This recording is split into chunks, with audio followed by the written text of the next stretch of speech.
Hello friends. मैं हूं doctor Chakrapani Upadhyay.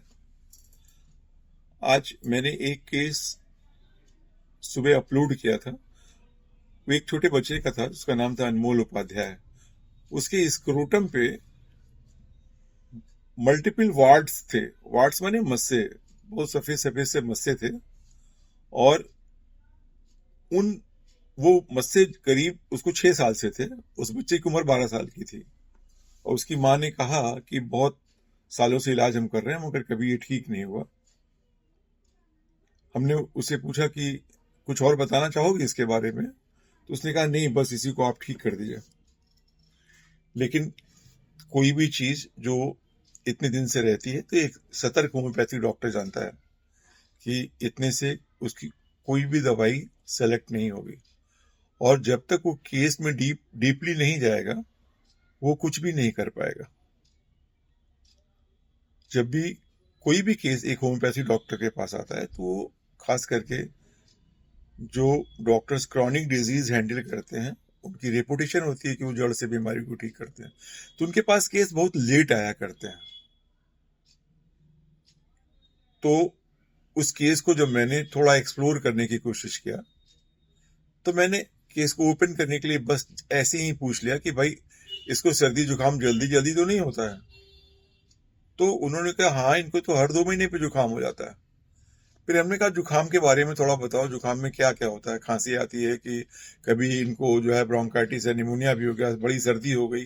हम लोग के यहाँ ब्रोंकाइटिस या निमोनिया को लोग बड़ी सर्दी कहा करते हैं। तो इन्होंने कहा नहीं, बड़ी सर्दी तो नहीं हुई लेकिन जुकाम जब भी होता है तो इनकी आंखें लाल हो जाती है और इनको खांसी आती है। और वो खांसी इस समय भी ये खांस रहा था, इसको 4-5 दिन पहले जुकाम हुआ था। और वो खांसी बिल्कुल बार्किंग कफ थी, शॉर्ट कफ थी, जैसे थोड़ा सा खुर खुर करके 1-2 बार आती थी। तो हमने पूछा कि ये बार खांसी रात में ज्यादा आती है कि दिन में ज्यादा आती है। तो उसने बोला कि नहीं, दिन में आती, रात में बिल्कुल नहीं आती।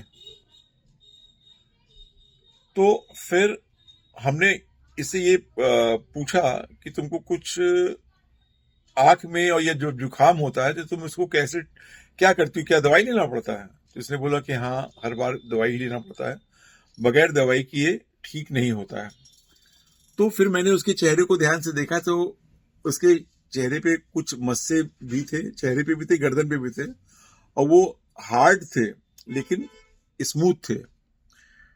थोड़ा हमने देखा बच्चे पे गौर करके कि ये बच्चा स्थिर नहीं था, हमेशा कभी बाईं तरफ कभी दाईं तरफ, मतलब बहुत बेचैन टाइप का बच्चा था।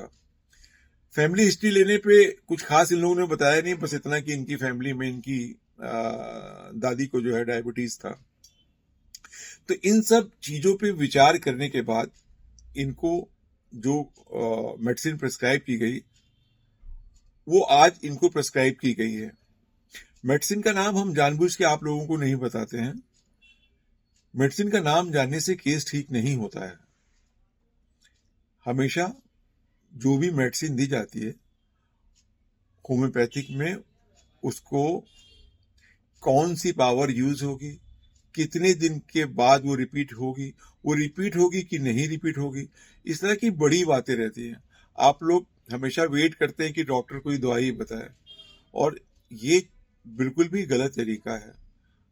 इससे दवाई बताने से आप खाएंगे और आपका होम्योपैथी के प्रति अविश्वास होने लगेगा।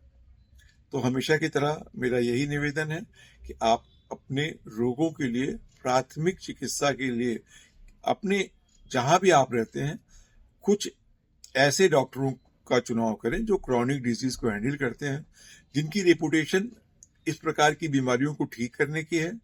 और उनका आप पता लगाएं, उनसे आप संपर्क करें। और जब कभी भी आप उनके पास जाएं तो फिर वो उनके कम से कम उनको 3-4 महीने का मौका दें, और उनकी बातों में जो भी वो आपको बता रहे हैं उसको अपने तरीके से आप अपने कसौटी पे कसें कि हाँ, ये डॉक्टर जो है आपकी बीमारी को ठीक कर रहे हैं कि नहीं ठीक कर रहे हैं। आप जब भी उनके पास जाते हैं तो जो आप बताते हैं इसके अलावा डॉक्टर आपके बारे में बहुत कुछ पूछता है। और जो बहुत कुछ पूछता है वो आपके पूरे शरीर के जितने भी अन्य अन्य अंगों के लक्षण होते हैं उनको वो लेता है।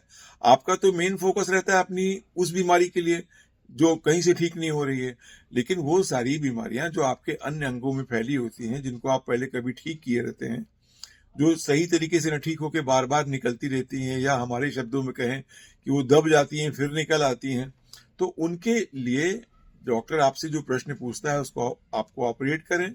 और ये सब प्रश्नों का जवाब देने के बाद डॉक्टर जो आपको नसीहत देता है, जो कहता है कि आपको ये करना है, ये नहीं करना है, आपको ये खाना है, ये नहीं खाना है, तो इस तरीके से जो है आपको व्यवहार करना होगा। और आप देखेंगे कि आपकी बड़ी सी बड़ी बीमारी जो बहुत पुरानी हो, वो बड़े आसानी से कुछ चंद मीठी गोलियों से बड़े आसानी से ठीक हो जाया करती है। तो फिर आगे कभी फिर आपको बताएंगे कुछ ना कुछ। नमस्कार।